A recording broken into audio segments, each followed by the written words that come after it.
every beat is calling out your name.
Jesus, you're the only reason that I'm even breathing.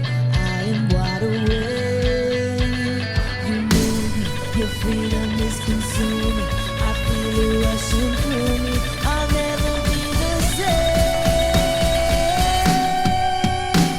My heart beats only through your glory. My hands reach up for you to hold me. My soul sings, Father, you are holy. My feet dance to rhythm, to rhythm. Every beat is calling, every beat is calling out your name. Every beat is calling, every beat is calling out your name. Every beat is calling, every beat is calling out your name.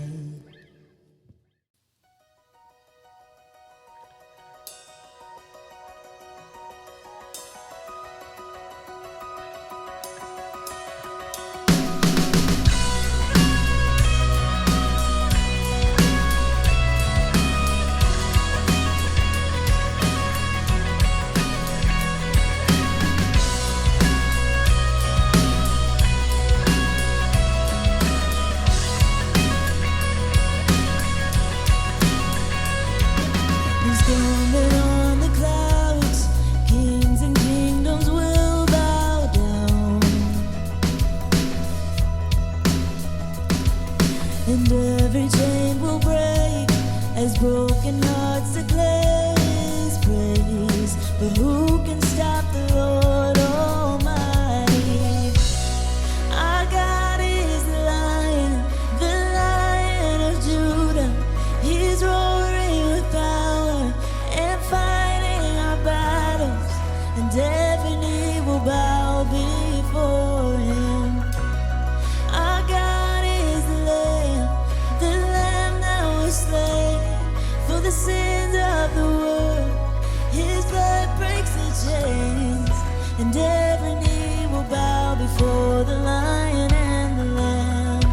Every knee will bow before Him.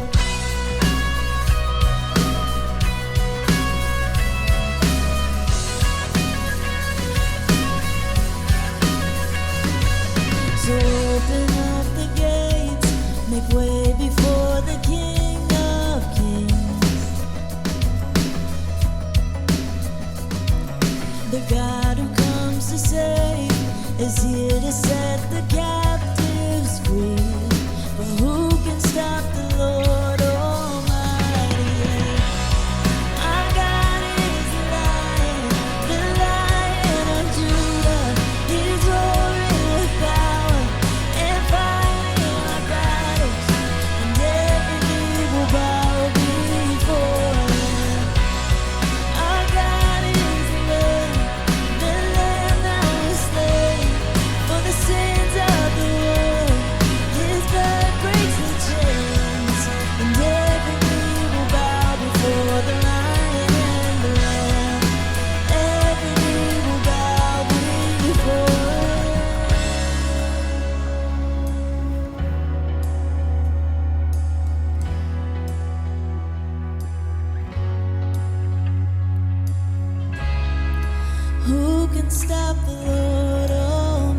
stop the Lord Almighty? Who can stop the Lord Almighty? Who can stop the Lord Almighty? Who can stop the Lord Almighty? Who can stop the Lord Almighty? Who can stop the Lord Almighty? Who can stop the Lord?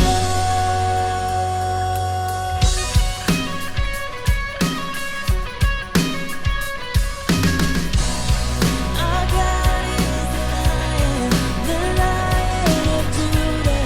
He's roaring with power and fighting our battles, and every knee will bow before Him. Our God is the Lamb that was slain for the sins of the world. His blood breaks the chains, and every knee will bow before the Lion and the Lamb. Every knee will bow before Him.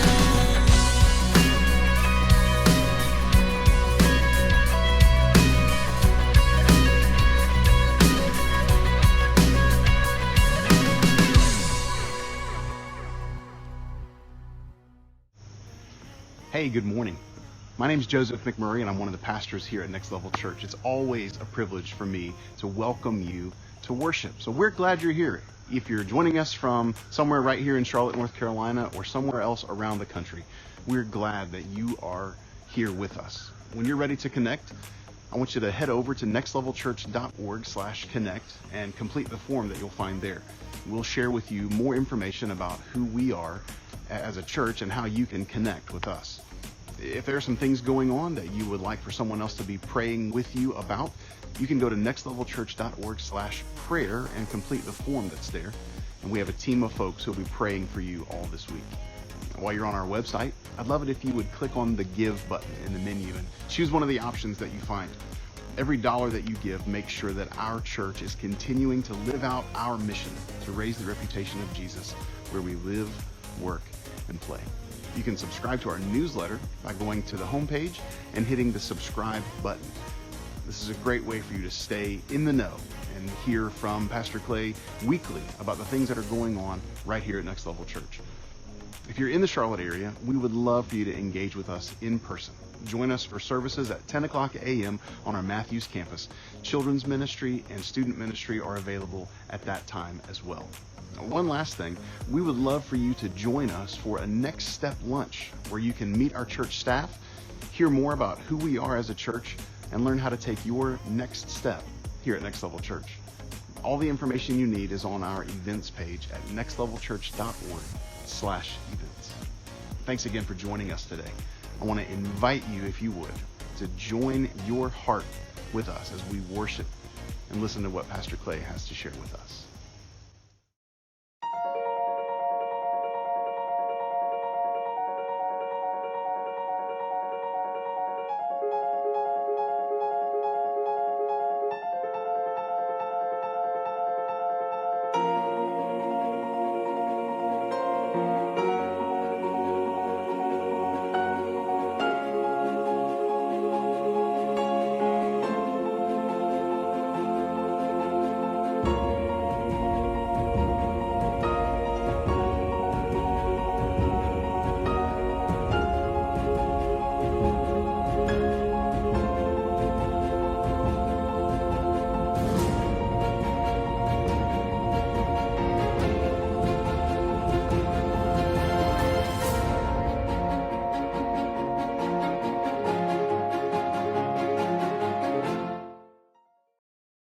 Well, hey friends, it is so good to see you today. My name is Clay Munkus, and I'm the lead pastor here at Next Level. If we've never met, I'd love to meet you sometime.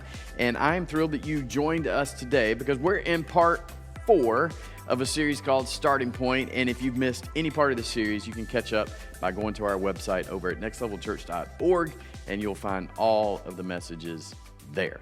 But the premise for this entire series, let me kind of summarize where we're at in this, is simply this. Everything in life has a starting point. Everything, including your faith journey. Faith has a starting point. And for most of us, it started when we were kids. And as a kid, some adult probably came along and said, hey, here, believe this. And since you didn't know what to believe, you just went with what they said. And as a kid, it all seemed to work for you. Then, more than likely, you hit high school or college, and we kind of forget about all the stuff we learned as a kid, probably not intentionally, but, you're busy learning other things and building a life for yourself as an adult. And for many of us, when we thought about God or Jesus or church or faith in general, there was this growing gap between what we'd been taught as children and what we were experiencing as adults. And so we responded to that gap in probably one or maybe a couple of different ways. Some of us said, you know what, I'm just going to believe it anyway. And we were able to build a strong foundation of faith from what we were taught as a child. Then there were others of us who wanted to believe anyway, but we just kind of ignored all the questions that we had about faith. Or maybe we ran from anything that we felt like, well, that might just undermine my faith, so I'm not going to look at that or I'm not going to deal with that. And then there are others, and I kind of put myself in this category. We looked at the reality that we're experiencing and said, look, there's a problem. Because I was taught one thing about faith, and there's this huge gap between that and the reality that I'm experiencing. And maybe for you, you didn't make a decision to walk away from your faith, right? I didn't decide to walk away, but it just kind of melted away over time and became more and more irrelevant. But now, for some reason, you find yourself in a place where something inside of you is calling you back to God, calling you back to faith, but you don't want to just return to what you think is kind of an immature, naive kind of faith. You just can't ignore reality in front of you either. But at the same time, you can't ignore this pulling of your heart that you feel. So, what do you do with all of that? That is why we're doing this series, where we're kind of asking the question, what would it look like to start all over with faith? Like what would it look like to have an adult starting point for faith? What if we began asking for adult answers to some of our biggest questions about faith? And today, we're going to look at one of those questions that it really truly deserves an adult answer. And I'm sure you have asked this question, even if you haven't asked it out loud. And here is the question. What's with all the rules?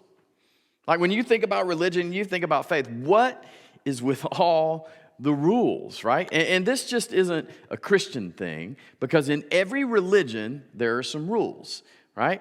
Some of the rules are the same rules. Many of the rules are different rules. But in every religion, there is a rule maker. And guess what? It never gets to be us, does it, right? And because we don't get to make the rules, generally what happens is we find ourselves running into those rules or fenced in by them. And again, this isn't just a Christian thing. Jews, they have their rules. Muslims have their rules. Hindus have rules. Buddhists have rules. Every religion has rules. So, what's the deal with these rules? Why are rules a part of religion? Because let's be honest, it's the rules that we rebel against, isn't it? Rules are probably why you left faith. It's why you stopped going to church or quit going to temple or whatever your religious community was called. One of the main reasons that people walk away from their faith, at least what they tell me, is the rules. Or maybe you didn't walk away from faith. Maybe you just disobeyed the rules, right? And by disobeying the rules, that got you kicked out of your faith community, right? You break the rules, you get kicked out. Rules, they can just seem so restrictive, and they never seem to work with the real world. So again, what is the deal with all these rules? What's with all the rules? So let's begin with something that you may never have thought through before, and it's this. Rules always assume a relationship. Rules always assume a relationship. Whenever you have rules, there's some kind of relationship. And this is not just a religious thing. There are rules in all kinds of relationships outside of religion. And in any kind of relationship where you find yourself with any level of accountability, there will be a set of rules. Sometimes they're clear. Sometimes they're written down. Sometimes they're not clear. And you have, unwritten rules. But to help us understand this, let me give you a couple of really broad categories for rules. And the first one is this, when it comes to rules, here's a model, the family model, right? In the family model of rules, the relationship precedes the rules. The family model is this. You were born into a family, and you were part of a family, and then your parents started making rules, right? They didn't make the rules to make you part of the family. You were already part of the family, and they established the rules. So when you were a kid growing up, you had rules, right? Not to become a part of the family, but because you were a part of the family. And so your parents would come up with rules. Hey, because you're in this family, this is what bedtime is, right? And they would make rules for when you needed to be home or when you could talk on the phone. And now you have rules for screen time, when you can have screen time, when screen time is up. Your parents were the ones who made the rules. And many times, other parents had different rules, right? They had different rules for their kids than your parents had for you. But your parents, they couldn't enforce their rules on your friends, although I'm confident that they wish they could have, right? So this is really important. In the family model, rules are for the members of the family. The rules don't make you part of the family. The rules are because you are already a part of the family. And the parental units, your father, mother, or whoever is your parent in your life, they set the rules for their own kids. And again, the rules don't make you part of the family. The rules are because you already are a part of the family. But there's a second model when it comes to rules, and it's the club model. In the club model, an agreement with the rules is how the relationship is established up front. In this model, you agree to keep certain rules in order to get into or to begin the relationship. Some examples of this include when you accept a job, or when you want to join a club, or when you join a team. Basically, when you join, or even sometimes before you're allowed to join, you take an oath or sign a contract to obey a certain set of rules. So in this model, the relationship is contingent upon you keeping the rules. So if you keep the rules, make the payments, show up at the meetings, do the required work, you get to stay in the relationship. But if you break the rules or don't do what is required, you might get a warning, but if you keep breaking the rules, you're out. The relationship is over. And maybe for you, maybe your family operated more like the club model than the family model. So again, the family model, you get the rules after the relationship is established. And in the club model, you actually get the rules ahead in order to establish the relationship. Then there's kind of this third model. It's a little bit different. Let me give it to you here. It's called the neighborhood association model, right? And in this model of relationships, you don't always know where you stand. Like you're kind of in, and you know they can't kick you out. They just don't have to talk to you. And they can leave you little nasty notes in your mailbox until you remove the broken down car from your yard, or you clean up the weeds or mow your grass. Like they can't actually force you to move out of the neighborhood, but they can treat you so poorly that you want to move out. Now, the point in all of this is wherever there are rules and wherever you're accountable to a set of rules, you're in some sort of a relationship. Those two things go together. Now, if you take these ideas and then you transpose that onto a religious belief or a religious system, you can see why this can get really confusing, right? So is our relationship with God, is it like a family, where you don't get kicked out? Like maybe there's discipline, but it's like a family. Or is it a club, right? An employer, where you have to live out and your compliance to, it determines whether or not you stay in. Or is God like the neighborhood association, where you're in because you're a human being? I mean, all human beings are in, but every once in a while, you're going to get a nasty little note in your mailbox, right? And you think, well, maybe God can't kick me out, but he can just really treat me bad, and right, and he can make me feel guilty until I change my life or shame me to death, and I'll never be fully happy as a human being. And God's like, well, I'll just put up with you for a few years, and then it's going to be over. So which one is it? Because some of you were taught it was the family model, right? But you felt like it was more like the club model. Or maybe you were raised that, no, it's more like the neighborhood association model, where God just kind of tolerates you. But every once in a while, you get a nasty note, or God does something to punish you, and you get a fine, right? It can all be really confusing. So, to help us with this question, or at least create a framework for your own struggle with it, I want us to go all the way back to one of the oldest set of rules, laws ever given. They were given about 1446 BC, so about 1,500 years before Jesus comes on the scene. And for some context, we're going to pick up where we left off last week. And last week we said that the story of our faith began with a man named Abraham. It began when God looked at the mess that sin had created around the world and decided to wade into that ink blob on paper, right? He's going to wade into the mess and do something about it. And the place where he decided to start was with a man named Abraham, or Abram at the time. God delivers on his promise, and he gives him a son. Actually gives him two sons. One son he has with his wife's servant, Hagar. You can read that whole story. And that son was named Ishmael, and that's the son that the Arab nations, they trace their heritage back to. And then his wife Sarah gives him a son, and they name him Jacob. Well, Jacob has 12 sons of his own, one of which is Joseph, who brings the entire family to live in Egypt, where he becomes the second in command. Whole story there. And over time, they start multiplying to the point that Egyptians are afraid they're going to take over their country. So they enslave the entire nation of Israel, and it stays that way for 400 years. Then along comes a man named Moses, whom God uses to set his people free. And God does some amazing miracles to convince Pharaoh to set the people free.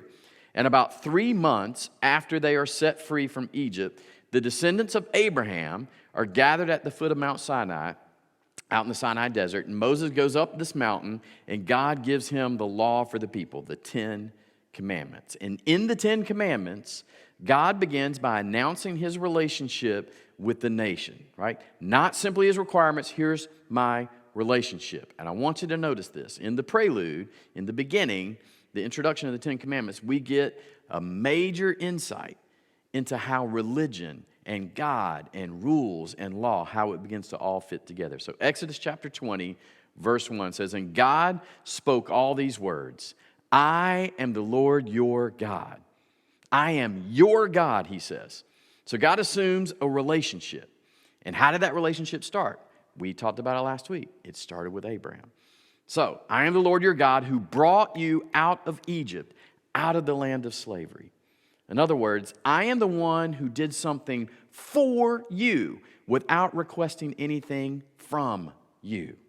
And you might expect that God would start with like, hey, I'm the Lord your God, and if you promise to do this, but he doesn't do that. He starts by taking them down memory lane. He recalls for them what had happened just 3 months earlier. 3 months earlier, they were a nation of slaves. No hope, no God, no story, no future, no faith, no land. 400 years of slavery had sapped life and hope out of them. I mean, there might have been a few that were holding out on hope and heard the stories of Abraham, but after 400 years, those are more like fairy tales. Then, a miraculous thing happened. Out of nowhere, for a reason no one can even explain, God sends a deliverer, Moses. Moses spoke for their God, right? The God they had given up on. Moses confronted Pharaoh, and nature went crazy. Frogs, wind, hail, flies, locusts, darkness, like gnats, death of livestock, blood in the water, right? All kinds of things happen. And these had happened before, but not in a row, and not based on a slave's threat. So the entire economy of Egypt was decimated. Yet Pharaoh, he's like, I'm not going to let you go. So after demonstrating his power, God says to the nation of Israel, hey, I need you to trust me. He told him, I want you to put the blood of a lamb on your doorpost and over your door. And God, why would we do that? And God said, look, trust me. But what difference does that make? Trust me. But God, I don't know how this is going to make. I just need you to trust me. And so they did. And God sends an angel of death who passes over all the houses marked with blood where we get Passover. And the devastation in Egypt was so fierce that Pharaoh let them go. He set them free. Now, they're free, right? They hadn't done anything to deserve it. They just simply trusted. And here they are, 3 months later, gathered at the foot of this mountain, and God says, okay, now I'm going to give you some rules. But let's make sure we don't forget the most important thing. I am the Lord, your God. You are my people. And I am the one who delivered you from slavery. Now that we got that clear, I want you to learn a few things. As we learn to live together, as I help you live together, and he gives them the very first commandment. This is the very first commandment, Exodus chapter 20, verse 3. You shall have no other gods before me. And I'm sure right now in this moment they're thinking, okay, let me get this straight. We've been slaves our entire life, and out of nowhere a deliverer shows up, nature goes crazy, all in our favor, and the next thing you know, we're heading out to our own land, and you want to be our God. Well, of course we want you. Now, here's the point. Here's something to think about. The Ten Commandments, all of them, were a confirmation of, not a condition of, the nation's relationship with God. God wasn't giving them laws to get in. He was giving them laws because they were already in. It wasn't a condition like, okay, I'm going to give you 10 things. And if you do these things, you can be my people. But if you mess up on 5 of the 10, I'm going to give you a warning. If you mess up on 8 of the 10, well, you know what? I'm going to get me a new people. No. And to be fair, God had every right to set it up that way. He had every right to make it conditional. But in the very beginning, as far back as we can go, God made it clear to the nation of Israel, you are my people, even though you haven't done a thing to deserve it. And now that we have established the relationship, I want to teach you how to live together. I want to teach you how to live under my authority. So let's begin with the basics. Just don't have any other gods other than me. And when you read the rest of the Old Testament, what you see is a story of a people who constantly give up on God and disobey God, but he never gives up on them. And all throughout the history of Israel, we see God saying, our relationship, it's not the club model, it's the family model. So essentially, we can say this. With God, relationship precedes the rules. God opts for the family model over the club model, over the neighborhood association model, right? That's how he treated the nation of Israel. Now the question is that how he treats you? And if you take the Christian faith seriously, you will eventually come to the same conclusion. When it comes to rules, the rules are a confirmation of, not a condition of, a relationship with God. Another way to say it is this.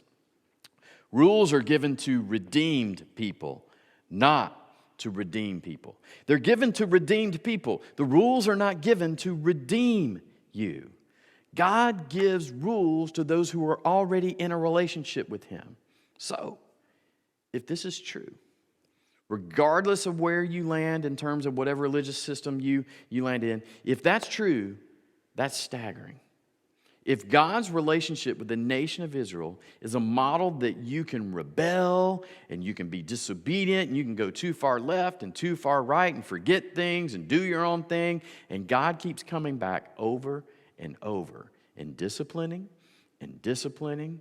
not to pay you back, disciplining not to pay you back, but to bring you back like a good parent.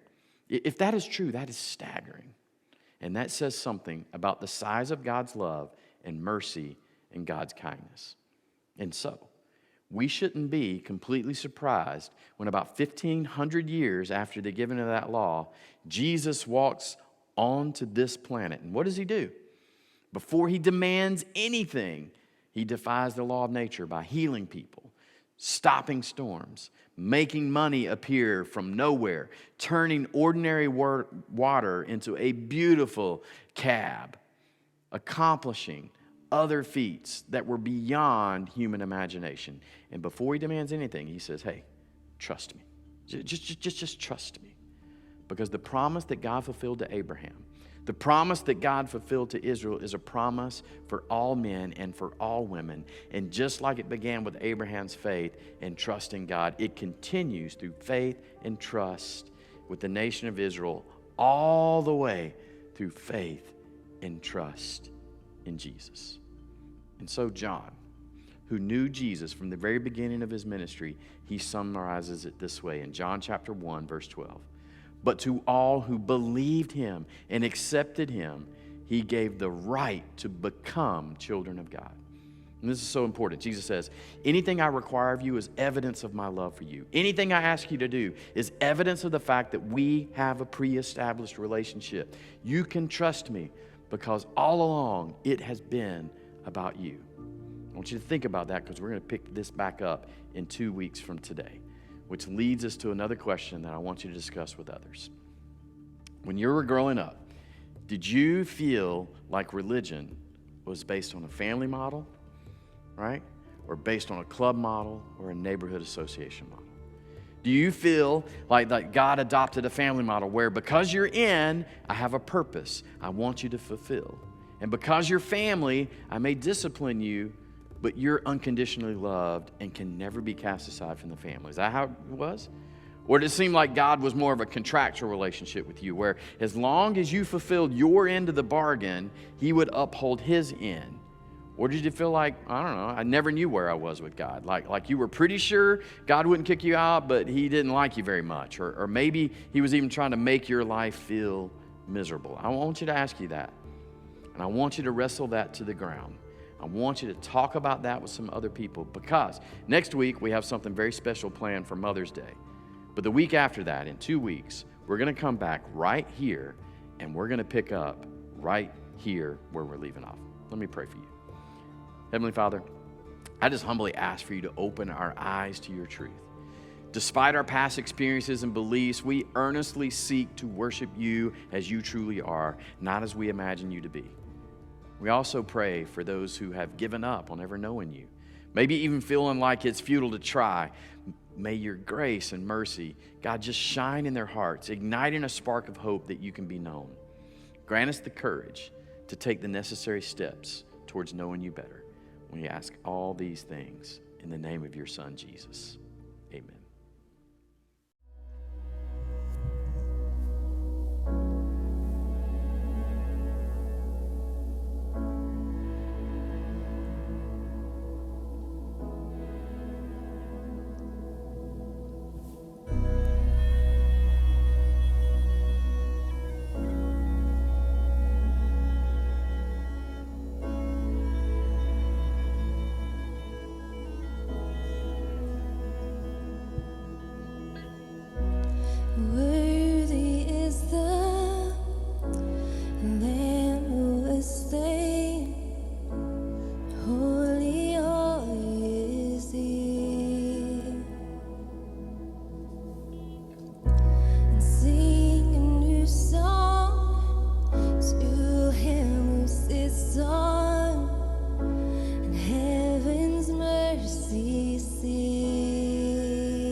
struck wonder at the mention of your name.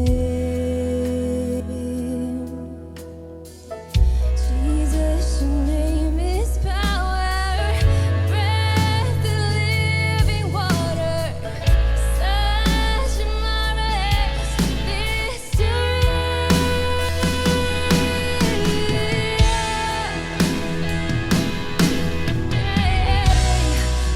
Holy, holy, holy is the Lord God Almighty, who was and is to come. With all creation I'll sing praise to the King of Kings. You are my everything, and I will adore